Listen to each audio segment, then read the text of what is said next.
வணக்கம் ஃப்ரெண்ட்ஸ். இந்த வீடியோவில் என்ன பார்க்க போகிறோம் அப்படின்னு பார்த்தீங்கன்னா, தேர்ட் ஃப்ளோரில் ஒரு வீடு ஃபுல்லாகவே கம்ப்ளீட்டாக மார்க் பண்ணி முடிச்சிட்டோம். இன்றைக்கி மிஷின் ஒர்க் தான் ஸ்டார்ட் பண்ண போகிறோம். 2 வீடு தேர்ட் ஃப்ளோரில், ஆனால் ஒரு வீடு தான் ஃபுல்லாகவே மார்க் பண்ணியிருக்கோம். ஒரு வீடு பார்த்தீங்கன்னா மேஸ்திரி ஒர்க் எனக்கு பெண்டிங் இருக்குது. அதனால் ஒரு வீடு ஃபுல்லாகவே கம்ப்ளீட்டாக மார்க் பண்ணிட்டு இன்றைக்கி மிஷின் ஒர்க் தான் இன்றைக்கி ஒர்க் ஸ்டார்ட் பண்ணலாம்னு வந்திருக்கோம். ஸ்டெப்ஸ்லையும் பார்த்தீங்கன்னா 3 ஃப்ளோருமே மார்க் பண்ணாமல் இருந்துச்சு. அது ஒர்க்கு நம்ம ஸ்டார்ட் பண்ணாமல் இருந்தோம். அதனால் 3 ஃப்ளோருமே டோட்டலாகவே மார்க் பண்ணி முடிச்சிட்டோம். 5 இன்ச் வால் கட்டரில் 2 வாங்கியிருக்கோம். ஆனால் ஹோண்டா பிளேட் தான் பவர் ஹோண்டா அப்படின்னு சொல்லி அந்த பிளேட் தான் வாங்கி அதிகமாக நாங்கள் யூஸ் பண்ணிட்டுருக்கோம்.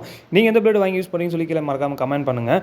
அதேமாதிரி இந்த கட்டிங் மிஷின் போடும்போது என்ன பண்ணுறாங்க, சில பேர் சேஃப்டி எல்லாமே போடுறாங்க. ஒரு மாஸ்க்கு ஒரு கிளாஸ் வாங்கி எப்போவுமே யூஸ் பண்ணுங்கள்.